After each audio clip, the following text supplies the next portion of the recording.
मेरी बेटी को इंसाफ मिल पाएगा? सब बिके हुए हैं, सब गड्डी पे बिके हुए हैं, डीएसपी एसपी सब बिके हुए हैं। ये नीट पीड़िता की मां की आवाज है। हो सकता है कुछ अधिकारियों का वो नाम नहीं जानती, नहीं तो शायद वो डीजीपी भी कह देती, जिस कदर वो गुस्से में थी। तकरीबन 3 हफ्ते के बाद डीजीपी ने नीट पीड़िता की मां और उसके परिवार के अन्य सदस्यों को बुलाया था मुलाकात के लिए। हम सबके जहन में भी थोड़ी सी उम्मीद जगी थी कि शायद डीजीपी मिलकर कुछ ऐसा कहने वाले हैं जिससे कि इस केस में जो भी पावरफुल व्यक्ति है वो सामने आ पाएगा, जो बेनकाब हो पाएगा। लेकिन आप यकीन नहीं करेंगे, लॉ एंड ऑर्डर के हिसाब से किसी भी राज्य में पुलिस या एंगल से सबसे पावरफुल व्यक्ति होता है डीजीपी। वो डीजीपी साहब क्या कहते हैं? रेप वेप कुछ नहीं हुआ है, कोई दरिंदगी नहीं हुई है, लड़की की मौत हुई है नींद की गोलियां खाने से। वही कहानी जो उनके पुलिस अधिकारियों ने, उनके थानेदार ने, उनके एएसपी ने, उनके एसपी ने, उनके एसएसपी ने, सबने दोहराई, वही कहानी डीजीपी साहब दोहरा रहे हैं। तो आज के बाद आप ये मान के चलिएगा कि भले ही छोटे चेहरों का नाम सामने आया हम सबके सामने, थानेदार का नाम, एएसपी का नाम, एसपी का नाम, लेकिन ये पूरे खेल को हैंडल कौन कर रहा था? पुलिस मुख्यालय, डीजीपी साहब कर रहे थे। वरना डीजीपी मां के सामने ये कह रहे हैं, जिस मामले में हर दिन एक नया एंगल सामने आ रहा है, जहां एफएसएल की रिपोर्ट ने नींद उड़ा दी है कि लड़की के कपड़े पर स्पर्म मिला है, और उस स्पर्म के बारे में जानकारी अब ये सामने आ रही है कि उसकी क्वालिटी 18 से 21 साल के लड़के की हो सकती है। उसमें डीजीपी साहब क्लीन चिट दे रहे हैं कि नहीं नहीं कुछ नहीं हुआ है, आपकी बेटी के साथ कुछ नहीं हुआ है, नींद की गोली खाने से उसकी जान चली गई। तो यही कहानी तो उनके थानेदार से लेके एसपी एएसपी कह रहे थे।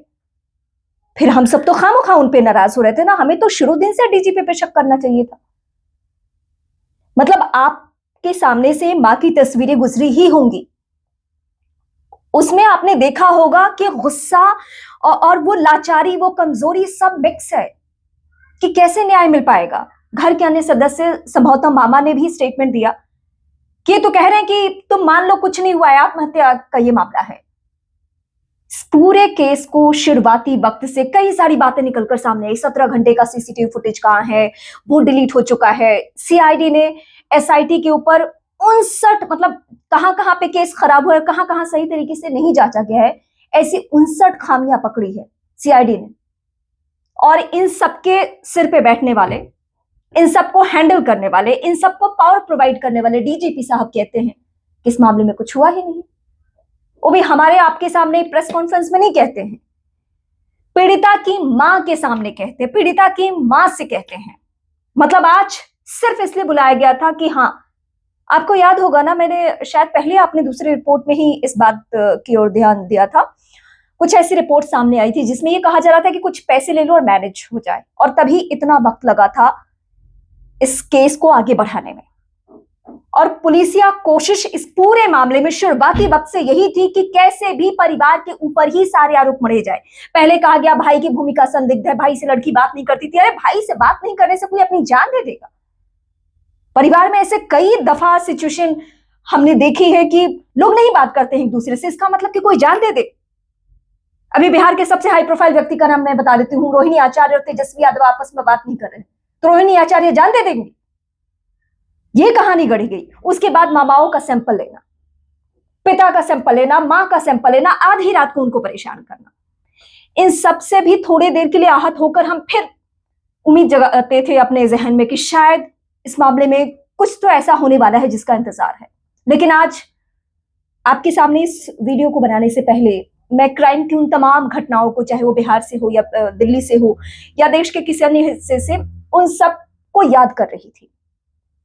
चाहे बिहार का नरोना केस हो, बिहार का शिल्पी जैन वाला केस हो, इन सब में आज तक सच्चाई सामने नहीं आई कि कौन लोग हैं गुनाहगार। केस को मतलब आराम से उसे मैनेज कर दिया गया, और मौजूदा वक्त में आप देख रहे हैं इस घटना को।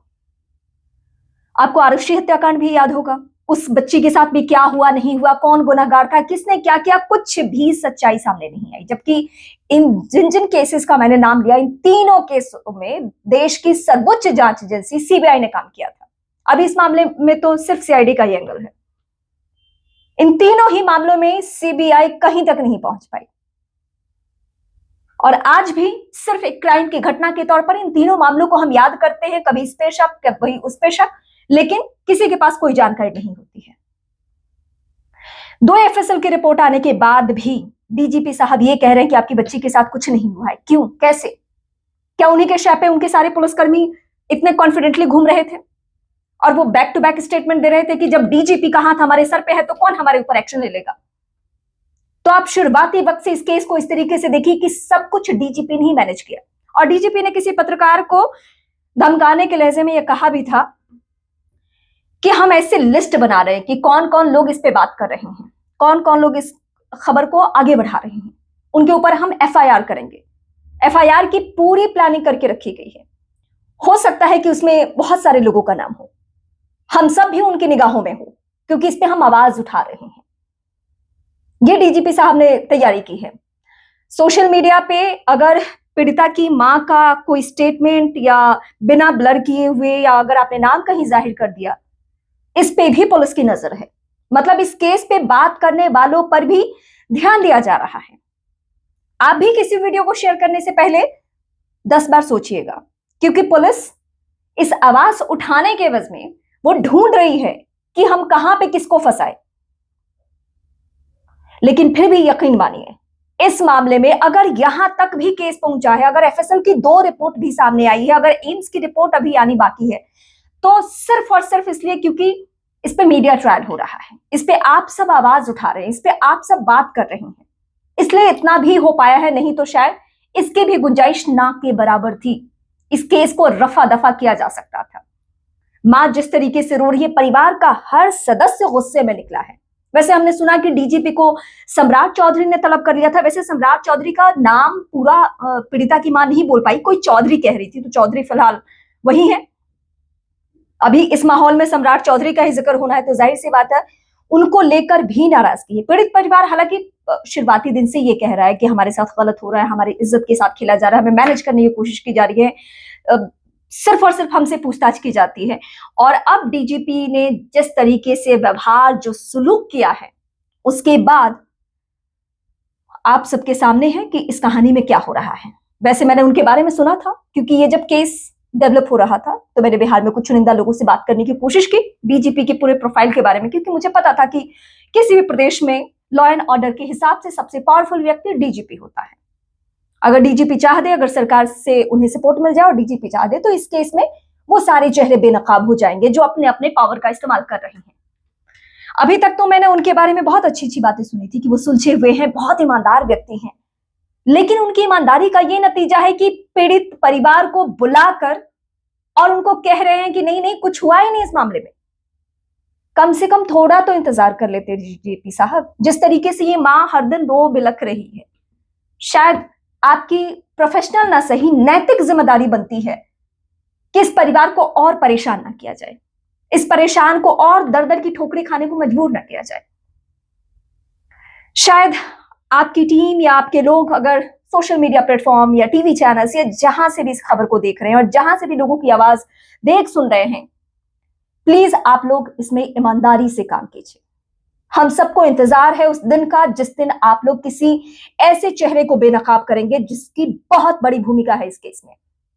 और आप जो दर्शक हैं, जो व्यूअर हैं, जो सोशल मीडिया चला रहे हैं, आपकी जिम्मेदारी है कि आप रुकिए नहीं, आप आवाज उठाइए। आपका एक कमेंट आपकी जिम्मेदारी को दिखाता है। उससे हम जैसे लोगों को जो इस केस पर बात कर रहे हैं, हमें बल मिल रहा है, हमें उस कमेंट से सपोर्ट मिल रहा है कि हाँ इस पे बात करनी चाहिए। ये हम सबकी लड़ाई है और इस लड़ाई को आखिरी अंजाम तक पहुंचाना हम सबकी जिम्मेदारी है।